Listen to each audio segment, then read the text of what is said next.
এ যেন বাস্তবের কোনো যুদ্ধ সিনেমা, কিন্তু না, এটি রেড সিতে ঘটে যাওয়া এক লোমহর্ষক বাস্তব ঘটনা। ইয়েমেনের হুতি যোদ্ধারা সম্প্রতি প্রকাশ করেছে এক চাঞ্চল্যকর ভিডিও, যেখানে ধরা পড়েছে গ্রিস পরিচালিত লাইবেরিয়া ফ্ল্যাগধারী কার্গো জাহাজটি ডুবে যাওয়ার মুহূর্ত। আঘাতে ক্ষতবিক্ষত জাহাজটি ধীরে ধীরে তলিয়ে যেতে দেখা যায়। জাহাজটির নাম ইটারনিটি সি, পরিচালনায় গ্রিক কোম্পানি, আর পতাকা বহন করছিল লাইবেরিয়ার।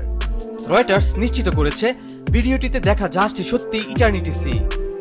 মিলিয়ে দেখা হয়েছে পুরনো ছবি ও ফাইল ফুটেজ, অনবোর্ড ক্রেন, হালকা রং, ব্রিজের গঠন, এমনকি একটি সাদা বজ্র চিহ্ন। যদিও সঠিক অবস্থান নিশ্চিত হয়নি, তবে শেষবার জাহাজটি অটোমেটিক আইডেন্টিফিকেশন সিস্টেমে দেখায় এটি হুদাইদা উপকূলের দক্ষিণ পশ্চিমে রেড সিতে ছিল।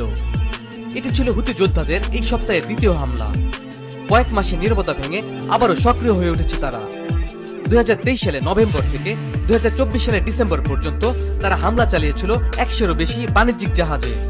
তাদের দাবি ছিল এই আক্রমণগুলো ফিলিস্তিনিদের প্রতি সংহতি প্রকাশের জন্য। এই বছরের শুরুতে কিছুটা থেমে গেলেও এখন আবার সেই পুরনো রণনীতি ফিরিয়ে এনেছে হুতিরা।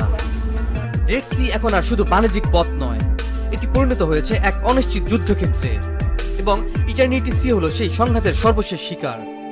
কখন, কোথায় আর কোন জাহাজ পরবর্তী টার্গেট কেউ জানে না। তবে প্রশ্ন উঠেছে, শান্ত সমুদ্রপথ কি আর নিরাপদ?